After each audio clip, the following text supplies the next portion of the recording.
My dad works in B2B marketing, but I never really knew what that meant. Then one day my dad came by my school for career day and told everyone in my class he was a big ROAS man.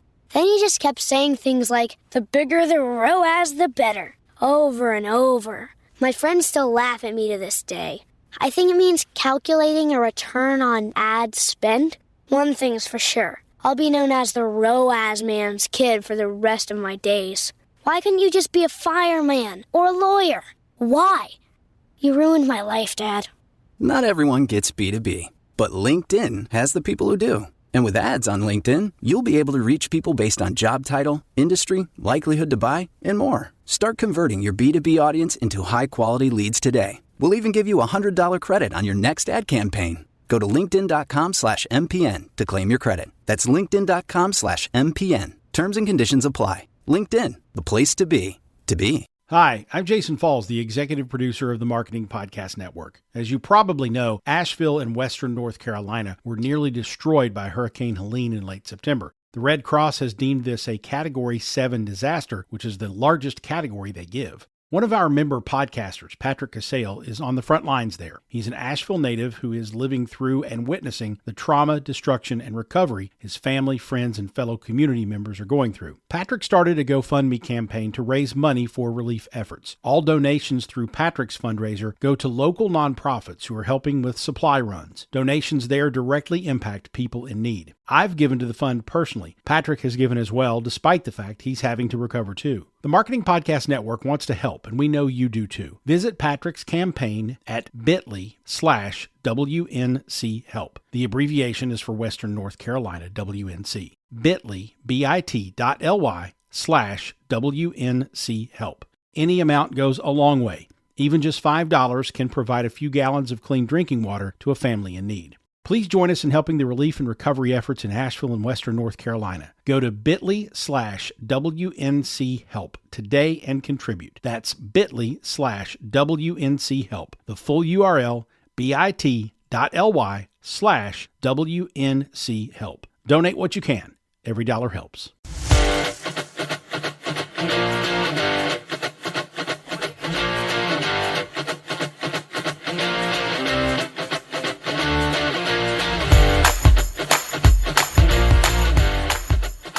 Welcome to Storylines Live, the only podcast that explores the meaning and the power of the most important story in business.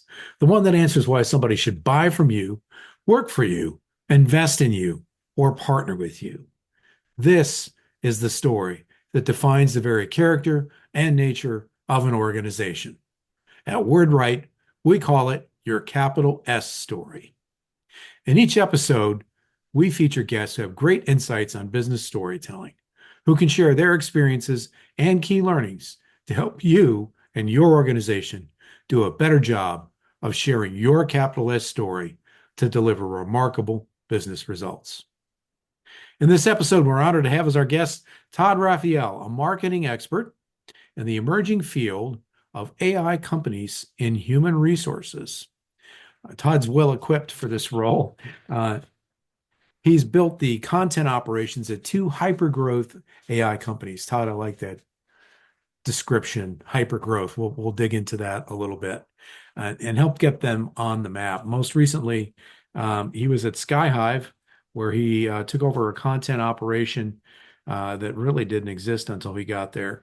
He developed a content strategy, created and expanded influencer marketing, customer marketing, partner marketing, demand generation, really put them on the map. Before that, he was at Eightfold.ai and was in a content leader role there, doing many of the same things, taking a company from scratch to having a marketing presence. And then, like your host, me, Todd was also a journalist for a number of years. He spent 14 years as chief editor for ERE Media, acting as editor of publications and running the conference content for the organization. This is very big with most trade publishers to have some form of a trade show or conference presence.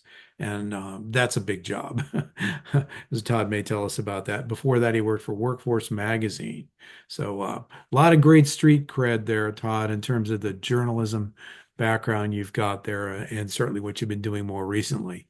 Before we go any further, is there anything in your background that I didn't mention or that you wish I'd mentioned that you believe our audience would benefit from knowing? Nope. Thanks for having me, though. You're welcome, my friend. It truly is great to have you here and have this conversation with you. Um, so obviously at WordWrite, we do this podcast because we love great stories, and we love, in particular, great organizational stories and the great stories of leaders who help develop organizational stories. And Todd, as I described at the beginning of the episode here, we're focused on what we call the capital S story, the one that stands above all the others because it answers these four fundamental questions: why somebody would buy from you, work for you, invest in you, or partner with you. In your own journey as a marketing leader, which one of those four is most important to you right now? Buy, invest, work with me. Yes, or partner. I'd probably say all of the above. Good. Yeah. Say work with me, maybe number one, Yes. and talk more about storytelling, if you wish. Yeah, absolutely. Well, since we're both marketing experts, let's dig right into that. As I mentioned a couple minutes ago, we have our own take on a particular story that we believe is fundamentally important. As a long-term journalist and marketer, how do you view storytelling, Todd? So just sort of the way I would look at this is kind of dovetails with with what I see in the profession of human resources and recruiting and learning and skills. And this is the profession that I've been talking about and tangentially involved in for 3 decades. And that is that there's a lot of storytelling that goes on that's not clear, it's not helpful, it's very vague. So true. And so if I had to say my sort of, I don't want to say secret sauce, a bit of a cliche, but my brand or my superpower is a bit of a cliche too. But what I feel like, who I feel like I am is someone who just says whatever is in his head, and really I don't really say things I don't mean. And that sounds a little cliche, but I've found it to be unusual and even surprising to people. So if I say, I'll call you tomorrow, that to me means I will call them tomorrow. I mean, it's possible I will get busy and have some work, personal thing come up, possible, and God forbid I forget. For most people, I'll call you tomorrow is sort of like a verbal tick. It's like, Yes. I'm tired of you. I'll call you tomorrow. For Have me, a I'll call you tomorrow. I mean, I'll call you tomorrow. And some people maybe are I'll call you surprised tomorrow. to Yeah. get the phone call. Yeah. I mean, I guess I'd say it to like the person who's trying to sell me plumbing supplies 4 times a day, the spammer. But Right. I'm pretty specific with my words, and I as I started saying there, it kind of dovetails with I think what HR and recruiting and can be better at, which is we can talk more about that, is being specific in their words. Do you think, given your experience in the last several years in and around the field of recruiting, human resources, it seems to me as someone who's worked with clients in this arena, but not as much of an expert as you are, is there a purpose to some of these vagaries? A lot of times we've come across people saying, "Oh, we can't say that." And I think to myself, well, sometimes they'll say we can't say that for legal reasons, or Right. we have to be careful for legal reasons. But to me, honestly, that seems like a bit of a cop-out. Todd, what's your thought on that? I think sometimes it's easier to say something vague than to do the hard lifting. So, for example, some companies have this hiring thing where they say we have a no a-holes rule. I mean, they usually spell out the whole word. So that's part of their hiring thing. No, we don't hire jerks. Well, that's good. I mean, I'm all for that. Who wouldn't be against that? Who isn't? Yeah. Exactly. And there you go. And that's easy to say. The problem is there's only a few people in our lives that are just clearly detestable by everyone we know. Like Yes. there aren't that many people who are just flat out jerks all the time. So the, guy sitting next to you at work who's just totally insufferable and can't stop talking about how great he is and how his work at Google just made him so excellent, and or Facebook or whatever, not to pick on them. There's someone there, probably his boss, the CEO, who thinks that guy is the greatest thing in the world. They don't realize what a jerk that person is. So it's easier just to make these rules and to feel proud of yourself that you've made this no jerk rule than to actually try to find something objective to wean out the jerk, which is I think a harder thing. It's easier to talk about the vague things about your work and your workplace and your company. I find myself going on Twitter all the time to see what the founder or the CEO or some of the employees are actually saying about their lives, their jobs, themselves, and everything else. That's where I know what a company is like and what the culture is like, based on that founder or CEO, talking about Twitter at 2 a.m., talking on Twitter at 2 a.m. I do that all the time, is to see. That's how I get to know companies, not the kind of the generalities. Mm-hmm. Not terribly helpful, but easy to do. Yeah, boy, that is just what you just shared is, I just think, so really important. In our work with our clients, one of the first things we do is look at how they're communicating, really to every audience. And is the leader walking the talk, right? Are they just providing what wind up becoming empty words or an empty story, if you will, about the organization, and then they go and do something entirely different? And your point, I think, the the talent pool, if you can call it that, the workforce uh, of the 21st century, people are not stupid. They are going to go and they're going to look and they're Yeah. going to see, if they have, and right now in the United States, as we record this episode, unemployment is really, really low. Not at it. It has been in recent months at a 50-year low, but not quite there. So there's a lot of competition for people and their skills. And if I have three different job offers and they're all roughly the same, what you're describing to me seems like the sort of thing that would be the difference maker. Am I wrong? No, you're not wrong. Are you genuinely, what is your culture or your workplace, if there is one in a culture? Mhm. And is it true? Is it like, are you actually reflecting that? Would your employees back that up? It's a very important thing. Yeah, I spoke to somebody recently who was talking about a friend of theirs that took a position at a bank, pretty senior position, and while being hired, was given the tour of the yoga studio and all the great amenities, and then after about a month of working there, realized that the yoga studio was so pristine because everybody was worked so hard, Yeah, was not part of the culture to actually use the yoga studio.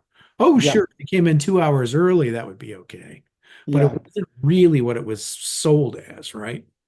I've seen that with days off for your birthday. Yes. Now, most of us really don't care. Like, there's no way I'm taking a job because I get a day off, or that I'm not Exactly. taking a day off. Like, no way do I care. I do not care.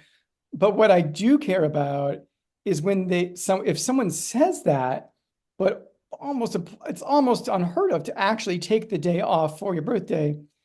It starts to cast a little bit of a suspicion on everything else. It just makes me think that, like, there's some other kind of lip service going on with other things, as much as I don't care about the birthday thing. Right. This brings up a concept that we talk about in our work all the time, Todd, which is authenticity, right? And that is really the matching of the walking of the walk with the talking of the talk. What are your thoughts on the importance of being authentic in communicating in your work?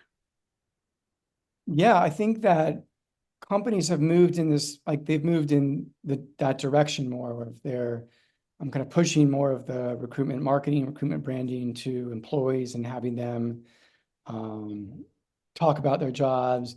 There's a company called Ring Central, which is like a Yes. communications company. They've actually had a lot of their jobs become more AI driven. So some of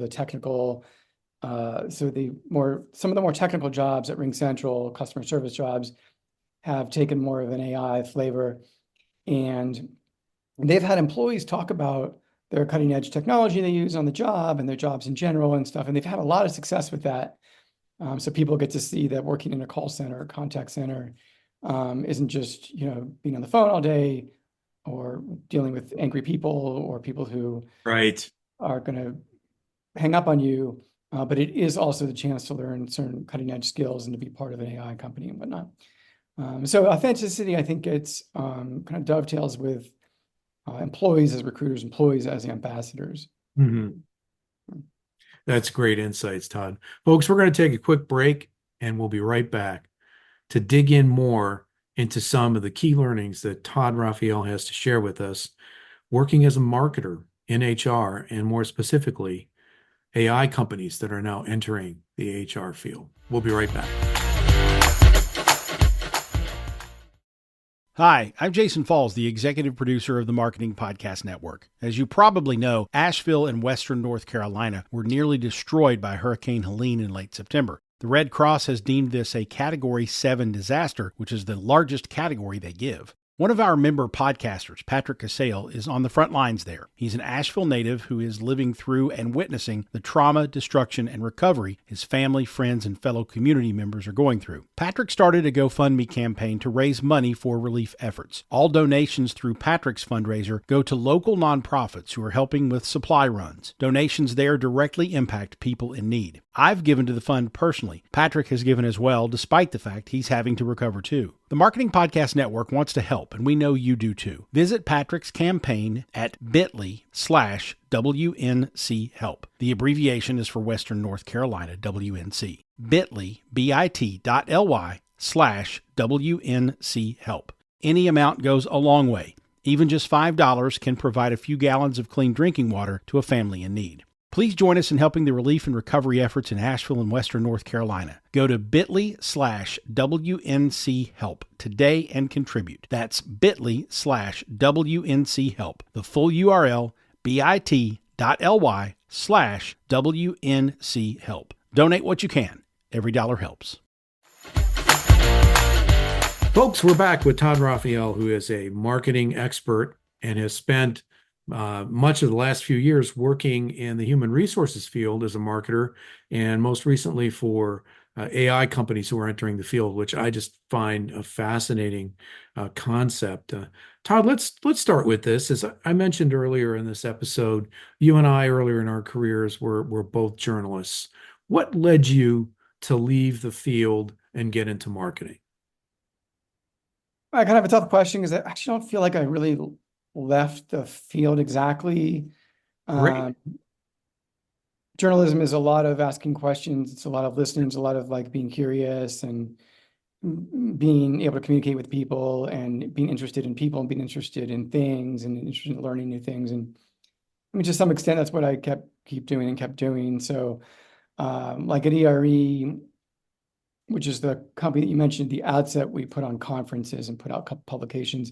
We're in constant search of the next interesting idea that was happening in recruiting that we could talk about at a conference.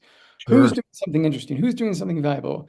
And I would spend, every second, even at night, I would be, literally following in person sometimes recruiters and recruiting leaders trying to figure out what they're working on, and are they going to a party I can find them at and I can hear what they're working on, because I'm always in search of the latest and greatest thing that someone was doing, because that's what ERE kind of rose and fall on, is how interesting and unique and different and leading edge was the content, was the stories that we were telling. Right. Not so much different if you're working for technology companies. It's also about communicating stories to an audience about your technology, your company, and the difference it's making. Yeah. I totally know what you mean. So many people today, I mean, journalism, some people say it's a dying field. I like to say it's evolving. I don't know what it's going to evolve into. We'll see. But I think you make a very good point that journalists really develop a fantastic skill set, being able to ask questions. And I often say when I'm working with clients or speaking that, in 20 years in journalism, I wrote about 10,000 stories and edited another 10,000. We don't have to get into the math of that. I guarantee you it's good math. But the point on that is this, I was with people in the best of times, the worst of times. I saw a lot of things. It really helped me understand what makes a great beginning, middle, and end to a story. And that is so valuable in what we do on a daily basis in terms of helping the folks we work with, the organizations you've had the opportunity to work with, and the clients that we work with at WordWrite, to be able to uncover and develop and then share the stories that make a difference with whatever audience they're trying to reach, right? At SkyHive, we had a customer called Dress for Success, which is Yeah. an organization that helps people, women with careers and jobs and life, and in New York. And I did a video with them, me kind of just like this, a conversation that was recorded with Dress for Success, and it was talking about how someone got a job at JFK Airport earning $40,000 more than they were before. They did it using AI, using SkyHive's AI. Wow.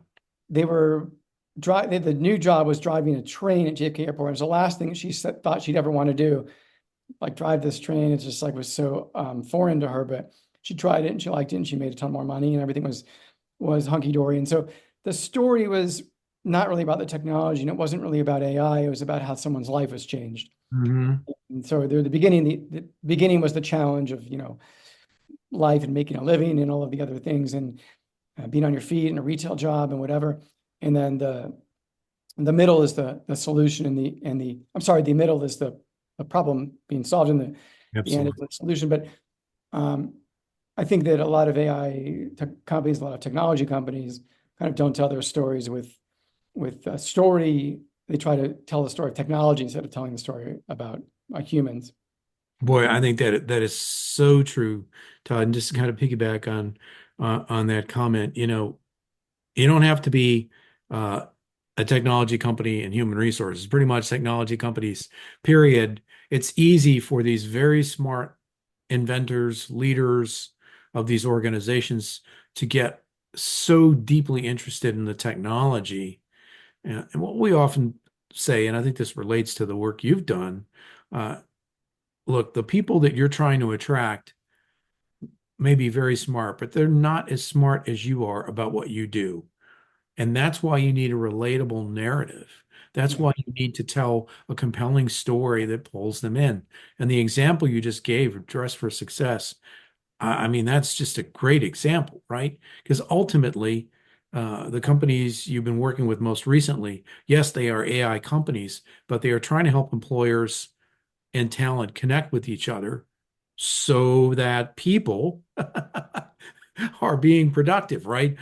Earning a salary, helping their family, building a better company, right? And it's that story that's the connective tissue. The story basically could be a sentence or two, by the way. Yes. At SkyHive, we were having some trouble communicating because we had a lot of concepts, quantum labor analysis, human capital operating system. It was like our own employees, we didn't know what half these things were, let alone the outside audience. I was walking the dog one afternoon and I had this idea for this campaign, which was, we're not psychics, but we predicted the supply chain crisis before it happened. We did that by the way, for a large retail company. We gave them a heads up about the supply chain crisis a few years ago before it happened, because we were able to see that about how the changes in skills, about inventory skills and supply chain skills were changing. So I had this idea. We predicted the supply chain crisis before it happened, even though we're not psychics. It was like a sentence or second sentence and a half, Right. and it tells the story. We ended up doing a 4-part campaign. We're not Pilates instructors, but we helped the company become more flexible. We're not detectives, but we helped a bank reduce financial fraud. So the psychics, the financial fraud, and the healthcare flexible company. These are all like 1 sentence, 1.5 sentence stories. Yes. They're able to communicate a concept about artificial intelligence and something that a college kid could probably understand. Simple, clear, and powerful. Oh, supply chain crisis. You knew about that? Yeah, we knew about that before it happened. Yeah, that is great. There's such, a little bit of an element of humor in there. Yeah. It's also an emotional speed bump, let's call it that, because what do you mean you're not an expert in the supply chain, but you predicted the crisis, right? Or Right. what do you mean you're not a Pilates instructor, but you help somebody become more flexible, right? Right. You're curious. How'd you do that? That's weird. How'd you do that? Yeah. Todd, that is just such an essential element in great storytelling, is arousing the interest in whatever audience you're trying to attract, playing off their native curiosity, right? That is just fantastic. And those are great examples. Thanks for sharing those. On a personal basis, Todd, what gives you the greatest enjoyment in the work that you do? That's an interesting question. I like when companies are able to companies that are making an impact are able to clearly articulate that impact, and employees and job candidates feel good about that impact. It's very rewarding when someone takes a job or does work, whether it could be a contractor or whatever, and they feel like they're making a difference, that their hours they're spending, and so many hours, are actually having an effect on something and someone. So when you hear a company describe the work they're doing, then you hear an employee or a person, contractor, or whatever, describe how they're making a difference through that work. That is really a powerful thing and a wonderful thing. You hear someone say, "Oh yeah, we're making, did you see those cars on the street? Yeah, we did that." That kind of thing. And they say that with such pride. Like, that's a really cool thing. I was reading a blog post by another communicator in the last few days. And he was working with a company that makes gum and candy, and was trying to help the company articulate its commitment to quality and value. And he was interviewing a quality control inspector on the line, and all he was getting was process answers, process questions. And so he asked her, she had mentioned that she had kids, "What do your kids think of your work?" And she told this amazing story that when she would go to the store with her kids, and they saw the gum that was made by her company, they knew the quality control inspector code for the gum that she had inspected, and they would dig through the candy or the gum, and when one of the children found a packet that had her code on it, they would say, "This is mommy's gum. Mom made this gum." Nice. And I think that's kind of what we're looking for as storytellers and communicators, is helping the organizations we work with make that kind of a connection, right? Develop that kind of a story. Todd, how can people find you? LinkedIn, it's Todd and then it's Raphael, Raphael, and not too many of us. There's 2 or 3, and so you shouldn't have trouble. There you go. Yes. Los Angeles area. I've never discussed this with our audience, but I think they probably have a pretty good idea with a name like Paul Fariga. There's not a heck of a lot of those out there. I will tell you, audience, if you care, that I know I am the only one in North America. So there you go. There you go. Yeah. Yeah. LinkedIn. That's great. Todd, it's been a great pleasure to have you on Thanks, this you too. Storylines Live. Thank you so much. Thanks. And folks, thanks for being with us today on this journey for this episode of Storylines Live, the only podcast that explores the power and the meaning of the most important story in business, the one that answers why somebody would buy from you, work for you, invest in you, or partner with you. We'll see you next time on our next episode.